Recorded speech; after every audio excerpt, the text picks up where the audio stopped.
10 tanda-tanda kiamat besar yang disebutkan oleh Nabi SAW. Kata beliau, amblasnya bumi di belahan timur yang pertama, terjadi gempa besar. Sebagian ulama hadis mengatakan bagian Asia, di mana Allahu alam. Tapi ini tanda-tanda kiamat besar akan terjadi nanti. Kemudian terjadi lagi longsor bumi di belahan barat. Sisi barat bumi kita tahu wilayah Afrika dan seterusnya. Kemudian amblasnya bumi di Jazirah Arab. Ini yang dimaksud dengan amblasnya bumi, artinya longsor yang besar, yang sulit lagi untuk ditimbun, udah nggak bisa ditimbun, nggak bisa diperbaikin. Kalau di situ ada kota, ada kampung, pasti hancur udah. 3 sekaligus terjadi longsor di 3 titik yang berbeda dan secara waktu atau dalam waktu yang bersamaan. Ini sudah selangsung 3 tanda-tanda kiamat.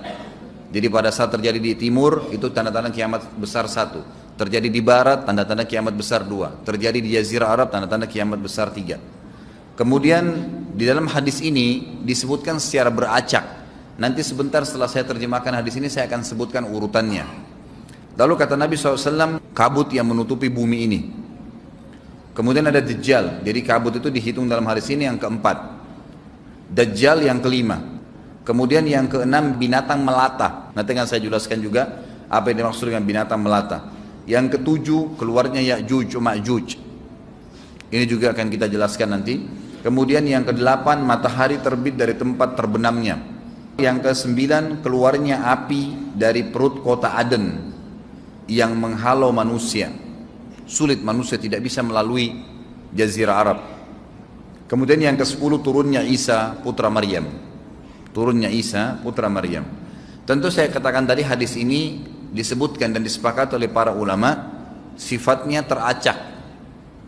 Karena cukup banyak dalil-dalil yang lain yang mengurut kejadian ini. Urutan yang pertama dari 10 ini adalah keluarnya Dajjal. Ini urutan pertama. Dajjal, jemaah sekalian, adalah diambil dari kata-kata Dajjalah yang berarti kekacauan.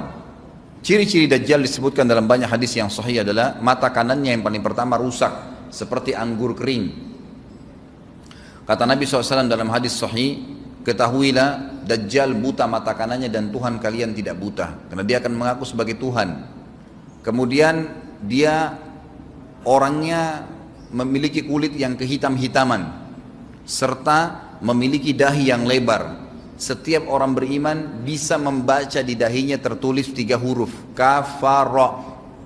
Semua orang yang ngerti tulisan Arab, tidak ngerti tulisan Arab akan bisa tahu dan baca itu kafara, kufur.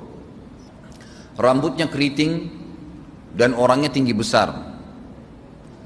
Kata Nabi SAW, kalau kalian dengar Dajjal keluar di satu lokasi, maka menghindarlah. Walaupun kalian harus lari ke gunung, dia akan keluar membuat kerusakan selama 40 hari. Kata Nabi SAW, 40 hari itu sehari seperti setahun, sehari lagi yang kedua seperti sebulan, hari yang ketiga seperti sepekan, dan sisa harinya seperti hari kalian. Dia akan keliling muka bumi semuanya, dan kata Nabi SAW, seluruh bumi ini akan dimasuki oleh Dajjal. Tidak tertinggal satu lorong, gang, jangankan kota atau desa, kecuali Dajjal akan masuk ke dalamnya, kecuali Madinah dan Mekah. Tidak bisa dimasuki oleh Dajjal. Kata Nabi SAW dalam hadis sahih, karena di setiap pintu gerbang Mekah dan Madinah malaikat menghenuskan pedangnya dan menghalau Dajjal sehingga Dajjal tidak bisa masuk. Pada saat dia tiba di Palestina, waktu yang bersamaan di kota Madinah berkecamuk. Kaum muslimin sepakat semua keluar untuk mengejar Dajjal dan membunuhnya. Keluar dari kota Madinah satu orang yang namanya seperti namanya Nabi Muhammad SAW, Muhammad bin Abdullah, dan dia dari turunan Nabi SAW juga. Dan orang ini punya julukan Mahdi, dikenal dengan Imam Mahdi. Inilah tanda-tanda kiamat yang kedua. Pada saat dia tiba di Mekah, dibaiatlah oleh banyak kaum muslimin, tidak disebutkan jumlah pasukannya, maka terbentuklah pasukan jihad yang mengejar Dajjal menuju ke Palestina.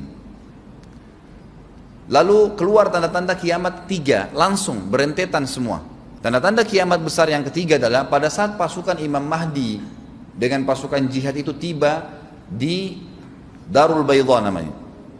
Hadis menyebutkan di menara itulah, di masjid itulah Imam Mahdi mampir sholat asar bersama pasukannya. Dikatakan Isa alaihissalam akan turun sambil memegang kedua sayapnya malaikat, dan dari rambutnya yang basah meneteskan air. Maka dia pun turun, lalu kemudian dia masuk, dan orang-orang pada saat itu mengenalnya kalau dia adalah Isa, dan mereka sudah tahu ini masanya keluarnya Dajjal, ini Mahdi sudah ada, mereka tahu akan turun Isa, sudah ada informasi seperti saya sampaikan ke Bapak Ibu sekarang, itu muslimin di zaman itu sudah tahu semua. Sholatlah mereka, kemudian mereka menuju ke Palestina. Ringkas cerita adalah Nabi Isa alaihissalam akhirnya tiba dengan pasukan mujahidin di depan pintu gerbang Babulut. Dajjal mengatakan, bukakan pintu gerbang, mereka tidak akan mampu melawan kita karena pasukannya mereka banyak memang. Maka Dajjal dengan sombongnya menunggu di depan pintu gerbang. Pada saat dibuka, Dajjal kaget melihat ada Isa alaihissalam. Dan pada saat itu kata Nabi SAW, Dajjal faham kalau sudah tiba ajalnya. Begitu melihat Isa alaihissalam, dia lari dan badannya sambil meleleh di depan para pengikutnya. Pada saat Dajjal mati, pengikutnya pada ketakutan semua. Mereka anggap Dajjal Tuhan, mereka anggap Dajjal orang yang perkasa lah, orang yang kebal lah, beragam macam kelebihan. Mereka kaget pada saat mati, maka bertebaranlah mereka dan akhirnya mereka sembunyi di bawah pohon dan di atas batu. Kemudian batu dan pohon akan memberikan penjelasan, hai muslim ini Yahudi, bunuhlah. Maka dibunuhlah pada saat itu mereka. Lalu Nabi Isa alaihissalam memimpin di muka bumi, dan kata Nabi SAW, pada saat itu Islam, agama Islam yang dibawa oleh Nabi SAW akan masuk ke semua rumah di muka bumi, gak tersisa. Satu dunia ini semuanya Islam. Hadis sahih. Maka Nabi Isa alaihissalam memimpin pada saat itu, disebutkan dalam hadis 40 tahun dengan ketenangan, menerapkan hukum Islam. Semuanya beriman kepada Allah subhanahu wa ta'ala dan menjadi muslim.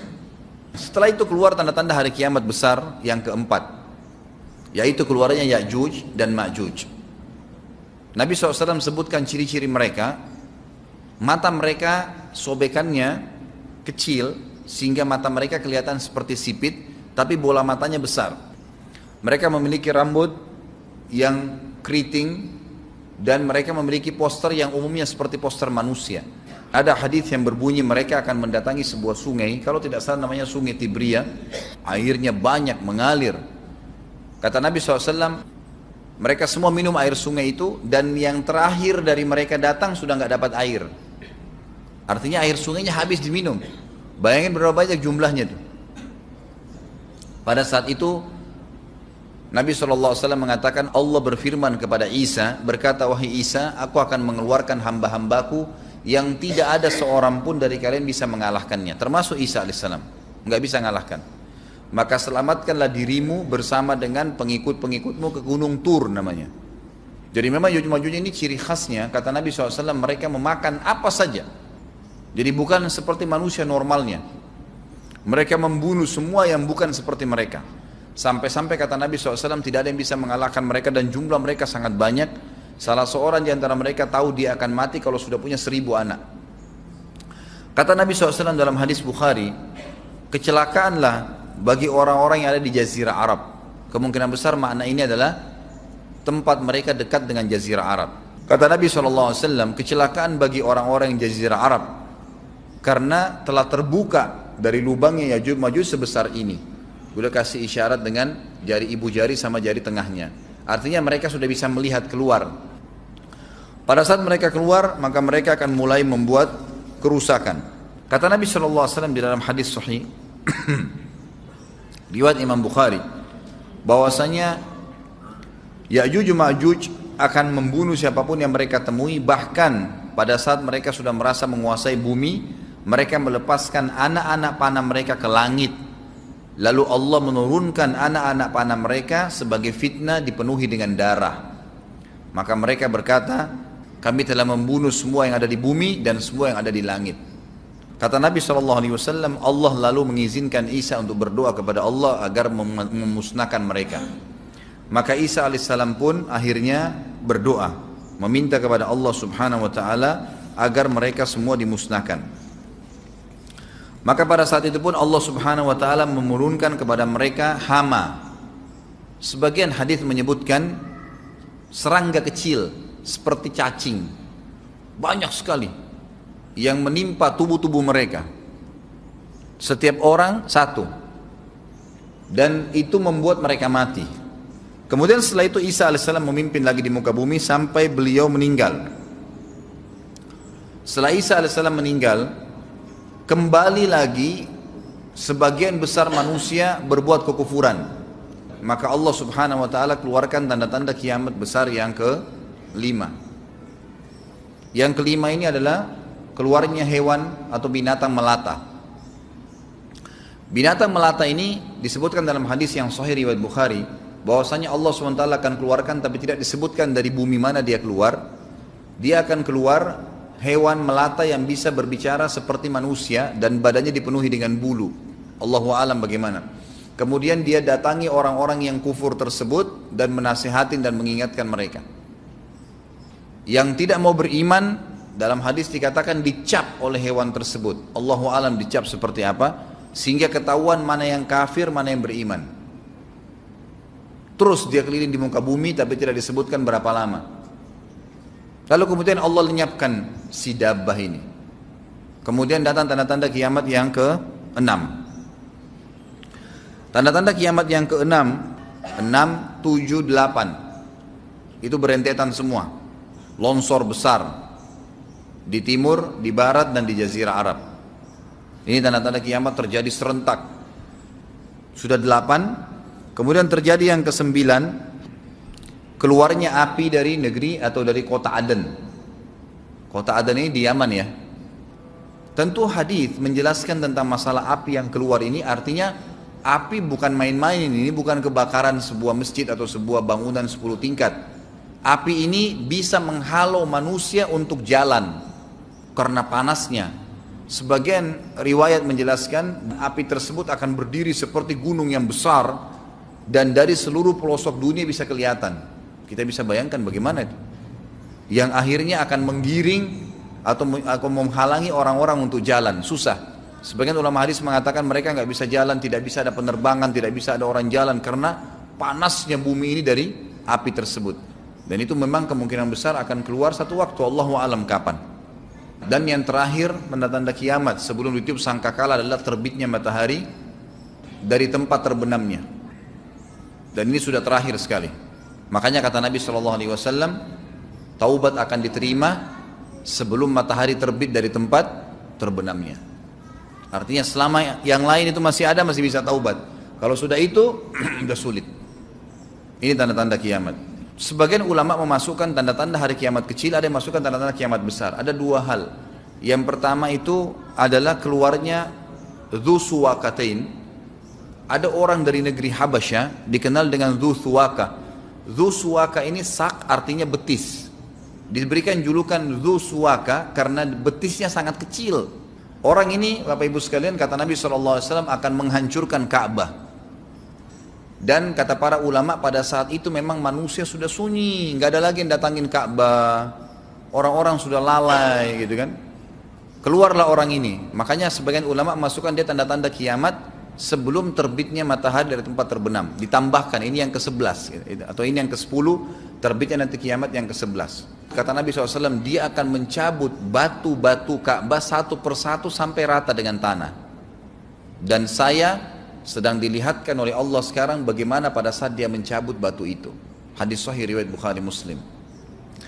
Yang terakhir, yang kedua, yang berhubungan juga dengan tanda-tanda kiamat, ada yang memasukkan kiamat kecil, tapi ini lebih dekat dengan kiamat besar. Orang yang terakhir meninggal itu adalah orang dari asli suku Madinah yang sedang mengembala kambing. Kata Nabi SAW, orang yang terakhir meninggal dari kalian kalangan manusia, semua orang sudah mati tinggal dia sendiri, tapi dia nggak tahu. Dia lagi mengembala kambing, kemudian dia masuk dengan gembalanya ke kota Madinah, ditemukan semuanya tidak ada kehidupan, nggak ada orang, nggak ada binatang, nggak ada apa-apa, tinggal dia sendiri.